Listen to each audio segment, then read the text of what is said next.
Welcome everybody to the West Jordan Youth Soccer Referee Forum for April 17th, 2025. My name is Jeff Daniels, Director of Referees for the league. Appreciate you all being here and excited to go over the coach feedback and a few other items that we have for today. This should be 30 minutes or less. There will be opportunity for questions at the end. So I will keep us moving here. If you do have questions about anything as we're going through it, feel free to chime in or put it in the chat, and I'll try and keep an eye on that chat box as well. So to start, let's go over, let me make sure, can everybody see the PowerPoint that's on the screen? If I can get another thumbs up for that. Great. Okay, so some announcements. We do have our referee photo. This year we'll do it on next Thursday, so a week from today at 5:30 p.m. That's in phase 1. Phase 1 is over by where the little kids play in the northeast corner up by the Maverick, closer to Jordan Landing. That's where we will do that, and as many as can be there as possible would be great. Please come in your referee uniforms and we'll get a picture. I will have a roster thing for you to sign, and I'll make sure that everybody gets a picture, a copy of that picture. In some fashion. They come out like the last week or the week before the season ends, so we'll have to meet up and I'll get one out to everybody where I can do that. If you still need your iRef patch, you've done your training, please let me know. Last Saturday I gave several away when I was sitting at the pavilion near fields N, N, and Q. This week I'll be there from 11:30 to 12:15. As a reminder, games are starting 1 hour later this week. There is an Easter egg hunt taking place at the park, which is causing all games to be shifted back by 1 hour. So games start at 10. And so just keep an eye on your schedule in Stack Officials for the games that you're working. I do still, for this Saturday, have 2 open positions. One's a high school center ref, so that's for a rank 6. And then I do have a U15, that's for a rank 5. So if you fit into those categories and you're interested to look at that, please do. And then lost and found, I did pick up this flag. I don't know who it belongs to. It was left on field Q near the goal. If that belongs to you, please send me a message on the side and I'll make sure and get it back to you. All right. Any questions on the announcements?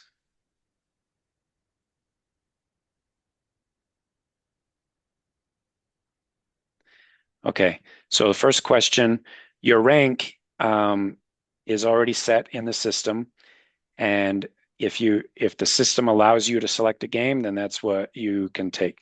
So if you're 15, then you can referee U15 because U15 means that they're 14 or younger, right? And then Stack does say the correct time, so just keep an eye on that in there.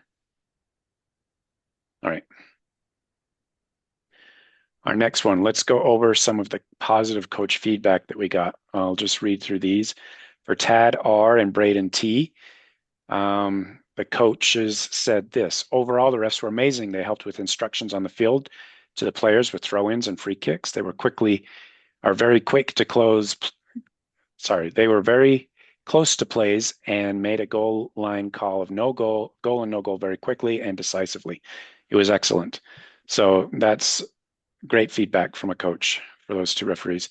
Another one, they caught offsides multiple times, and when there was some unsafe plays, they stopped playing. They directed goalies when necessary, and they were very polite and made sure teams are always fair. That's for Davis F and James A. Congratulations on that feedback. And for Josh D and Keegan W, we have the ref was very confident and handled the game well. He blew the whistle in a timely manner, and everyone could hear it. He explained calls to me at halftime and was a great communicator. Thought he did an amazing job. I don't know which he, I'm sure it's talking about both of the he's, but congratulations to you 2 on getting that great feedback. And then our last one here, she was ready to start on time. She only started the game late because the other team's players didn't arrive until 5 after. She did a good job of controlling the game and calling offside. And the reason I put this one in here is because sometimes things don't always go according to plan. The other team was late. Haley was ready to go. She started the clock on time, but the game couldn't start because the players were still coming in. So Congratulations to Haley for having to think on the fly to understand what to do in that situation. We'll do this each week for call out the shout outs that coaches provide in their feedback. All right, now let's go over some of the opportunities. This is also from the coach feedback. So one thing with the substitutions, one coach did mention this when there was substitutions going on, and so players were going off, other players were coming on, and then the other team who was not doing the substitution threw the ball in, went down and scored a goal. Well, that shouldn't happen. If you're doing substitutions, play has to stop, and you have to make sure everyone knows. If the other team does throw it in or kick the ball or whatever, then you need to blow the whistle immediately and stop it, especially before they go down and score a goal. Because when substitutions are going on, the game only resumes when you blow the whistle and allow it to continue. So please remember that. Substitutions means play is stopped. Okay, the offsides call. There was a unique situation, and I want to pop this on the screen. And can someone, come on, might have to do it this way. Where's all my stuff?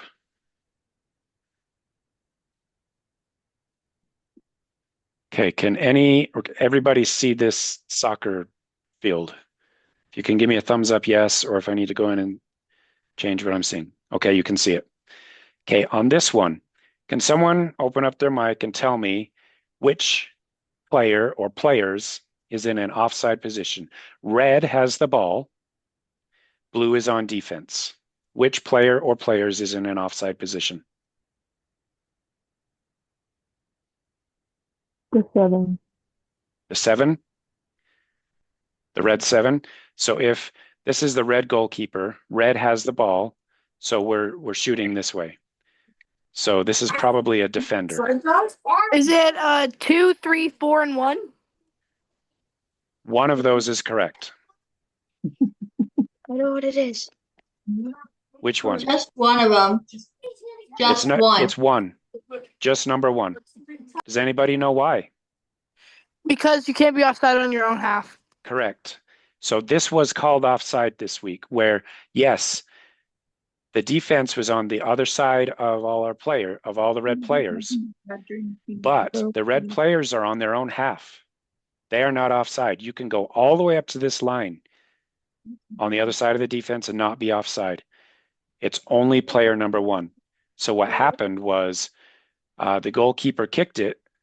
Yeah, and all these players ran forward and got the ball, but they ran forward correctly, but they were called offside. So that was an incorrect call. I'm just training that. The only time you can be offside is when you are in the other team's half of the field. So in this case, only number 1 is in an offside position. Any questions on that? Okay. Let's come back to this. I'm just going to make it big like that.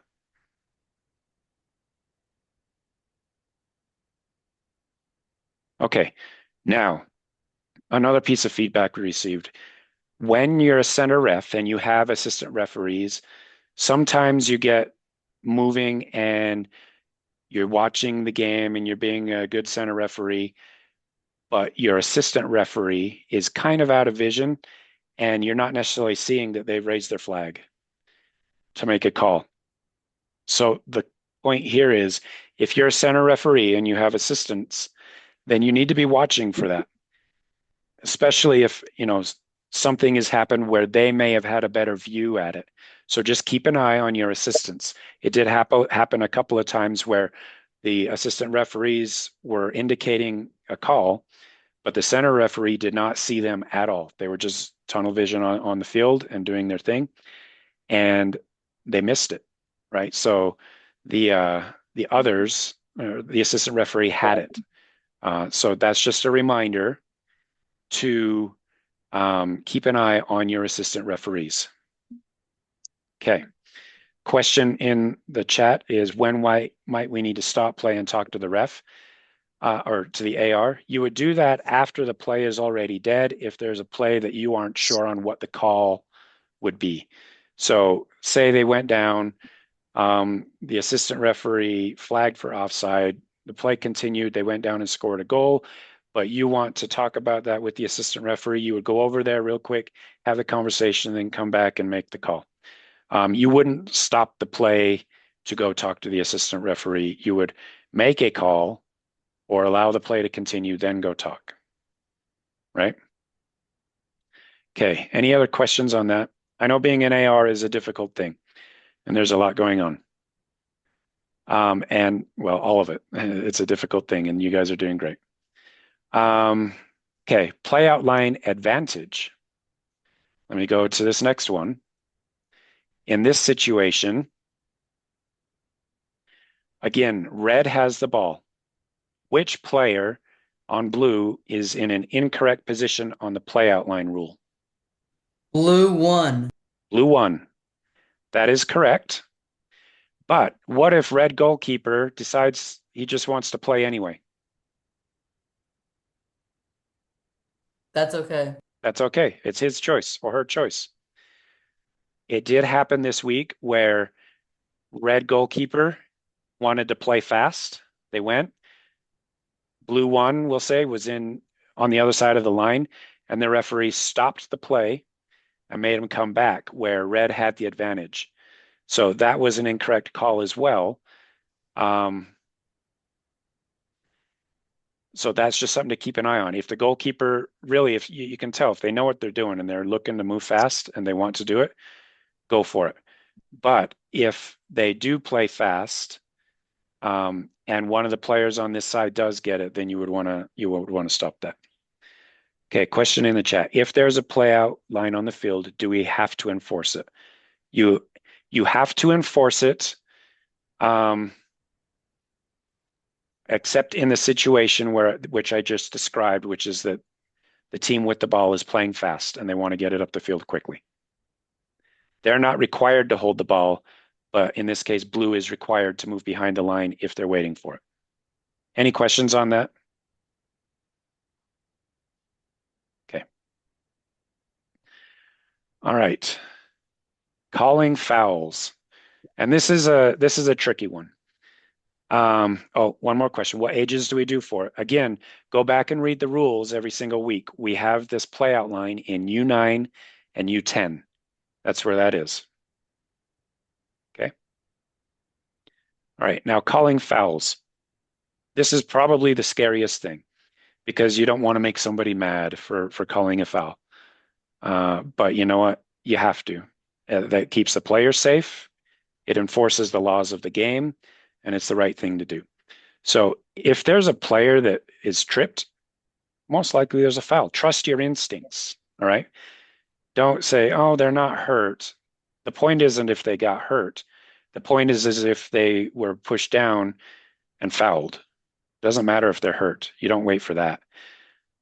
So trust your instincts. Trust that what you saw and make your decision. Be confident.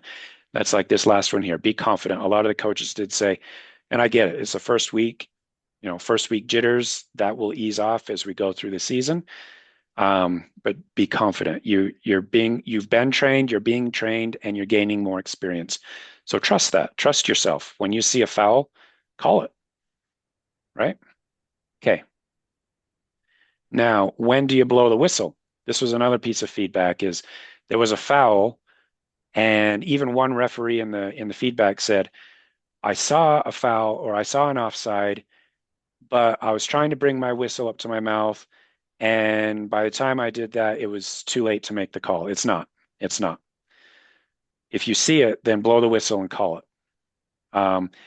There is, a couple of seconds where you can process it in your mind, but make the call. And yes, blow the whistle. When you see it, call it. Don't just let it go and say, oh, I missed it this time. I'll catch it next time. When you see it, have that confidence to call and blow the whistle loud. Okay. Those two really are just on gaining confidence and gaining experience. So this will improve over time and, trust yourself. Okay. Shoe tying. The little kids so often have their shoes come untied. You just know it. It just happens. There was one situation where the kid was tying his shoe for like 4 or 5 minutes. Well, what's that doing to the game clock? I mean, the younger kids only have 20 minutes to play in a half, and so that took like 25% of their time. If a kid needs to tie their shoe, send them to the coach. Just say, all right, will you go to your coach? Your coach will help you. You know, unless they can sit down and tie their shoe themselves very quickly. But don't pause the game for a long time waiting for that to happen. Send them to the coach. The coach will help them and then can get them back in. All right. And then just this last one, be confident. Guess what? Everybody already knows you're there. You're already wearing a bright yellow or blue or red or green shirt. Everybody already knows you're there. So wear that with pride, wear that with confidence. You're the referee. You've been trained. You're the one who's braver than most of the adults on the sideline because you're the one on the field. Take that confidence, put it in your heart and your mind, and know that you're doing your very best. Yeah, you're going to make mistakes. Everyone is. I don't know in any of the games I've refed, I've ever had a perfect game, but I'm doing my best and I'm doing everything according to the training that I have. So take that and dream about it. Think about it, you know, leading up to your games. I know that you can do it. Any questions on any of this feedback?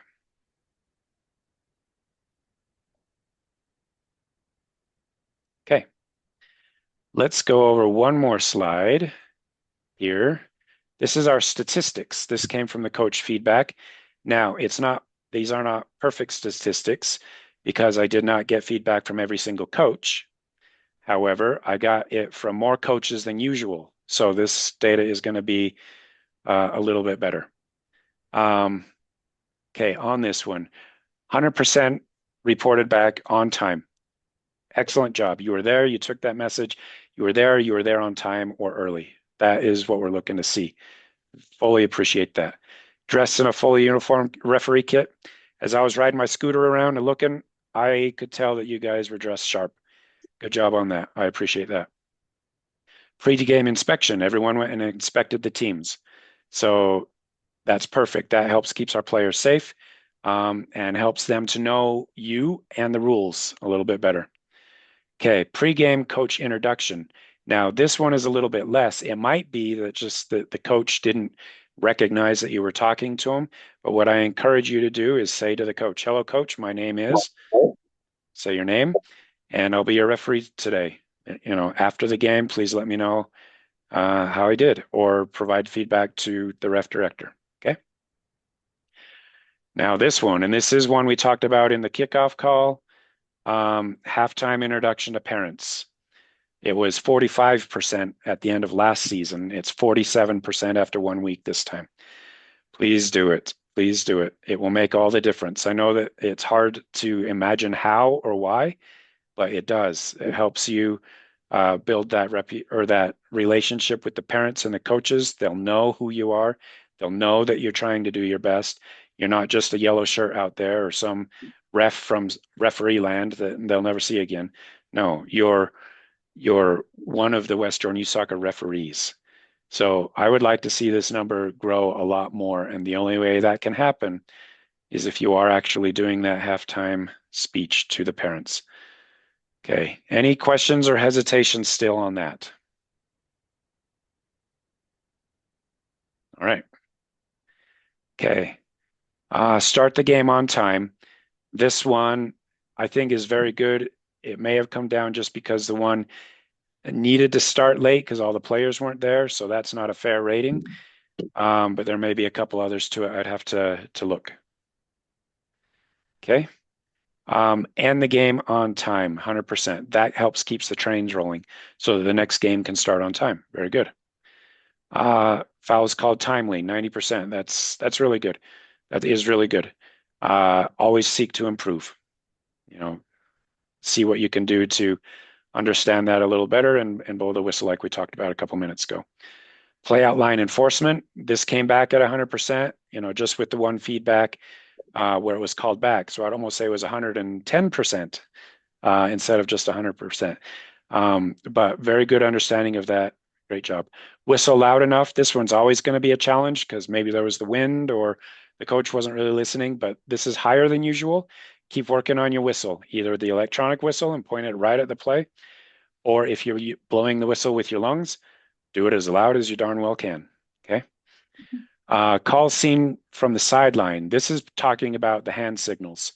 That one was only 81%. What that means is we have room for improvement to be a little bit more direct. You know, if it's out and you can't see my arms clear off the screen, but do it big, do it bold. The signals are not for the players, a little bit, but the signals are for everybody else, the coach and the sidelines. And if they know what's going on the field, they're going to be super calm, super chill, because they know that you are making decisions and being decisive. That shows confidence. So big signals, big signs. Close enough to the play, you know, that's pretty good, pretty high. It means you're not standing in the middle. It means you're moving with the ball. And you can see, you know, who did the ball go off on? Who's the one who committed the foul? You can see that. So that was really good. Coaching provided on the field. This would refer to like helping kids with the throw-ins, or you know, don't foul. And this is a little bit harder one because the coach can't always hear when you're doing the coaching. We'll do our best we can with this. But that is something to do, is be talking to the kids throughout the whole game. You know, great play, or don't push, or stay on side. Don't coach them like a coach would, like you need to cover this player, but to help enforce the rules, the laws of the game, that's where you would want to be coaching on the field. And then the game reports. I did not put this one in this time because I don't know why Stack Officials sometimes has problems with the game reports, but sometimes it does, and it did this week. I did see that there are a whole bunch out there now. If you were not able to earlier, I encourage you to go back now and see if that bell icon has your games there and put those in. That helps me with feedback back to the coaches and the players. We did have a couple problems with coaches and players this time, and the only way I know about it, unless I'm there, is if you tell me. So please complete those game reports, even if everything went smooth. That's part of reporting on the job, and that is what we need to be doing. Okay, so those are statistics. We'll cover these each week. I might change this a little bit so we can see the week over week. I'll see what I need to do with that. There were a couple questions in the chat. What if the older age group winning team ties shoes to kill time? Then you need to send them off and say, or just keep play going. You know, you don't have to wait for them to tie their shoe. If they're tying their shoe to kill time, then you just start play. If they can't tie their shoe, then say, go have your coach help you. If you're in an older age group and you don't know how to tie your shoes, then maybe you need Velcro bowling shoes with spikes. I don't know. Velcro. Okay. And then the last one, could we not just do the game reports? What does that mean? Because I do want you to do the game reports. Could you share a little more information on what that question is referring to?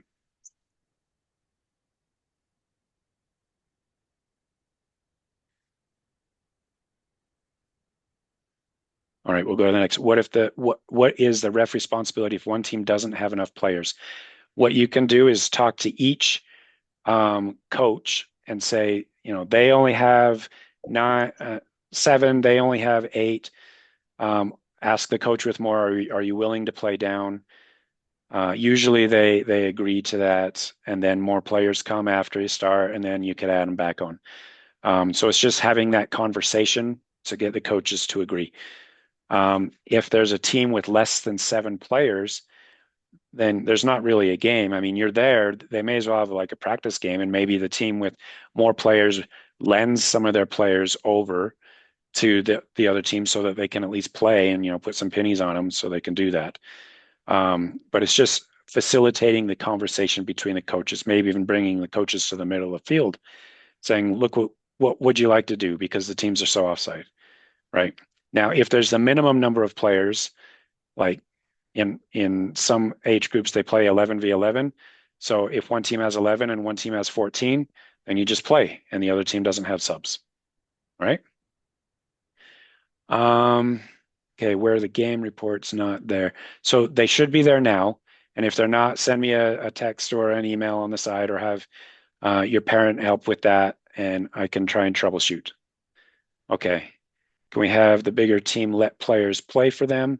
Yeah, we just talked about that. That is a possibility. If there's more than 7 and you can play down, then this happened in my game that I coach. I have 16 players on my team. I had 8 show up. I know it was spring break for Granite School District. That probably affected both teams. The other team only had 7. Now we're supposed to play 9 on 9. So I went down, we played 7 on 7, and I had a sub. They didn't have a sub, but that's what we did. Okay. All right. So Caden and Tad, we tried, but it did not work. Let's talk offline to try and resolve that. All right. We are 2 minutes shy of the 30 minutes. Are there any other questions that anybody has? Now is your chance.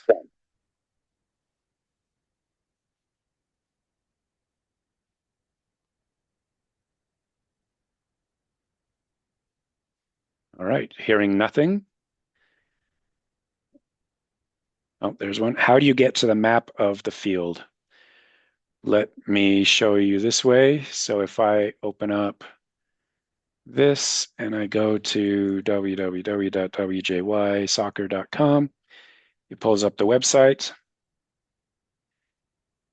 And then as soon as my mouse will go right here, West Jordan Soccer Complex Maps. You click that, and here's the maps. This is phase 1. This is where I was talking about where our ref picture is going to be. You see Maverick. You see In and Out is right there. The parking lot. The picture will be somewhere in here. Down here is where most of our work is happening on all of these fields. This is phase 2. Okay. All right. Any other questions? Where did you get all those soccer balls from? Yeah, I glued them together. No, this is AI. I was trying to play with AI last year, and I made a question mark out of soccer balls. That's all. Any other questions?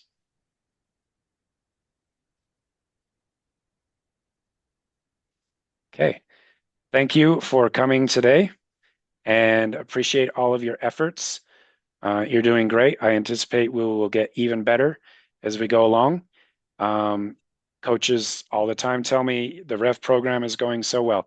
Of course, we know there's always room to improve, and that's what we shoot for. But it is nice for us to hear, and I'm passing it on to you, that our program does very well. We appreciate you. We're glad for you showing the courage, getting out there. And oh, by the way, I am showing that most of you should have received your payment from last week already. That should be in your bank accounts. Double check it. If it's not there, please wait till tomorrow, and then we'll troubleshoot. Thank you, everybody, and we'll see you on Saturday and next week. Thanks.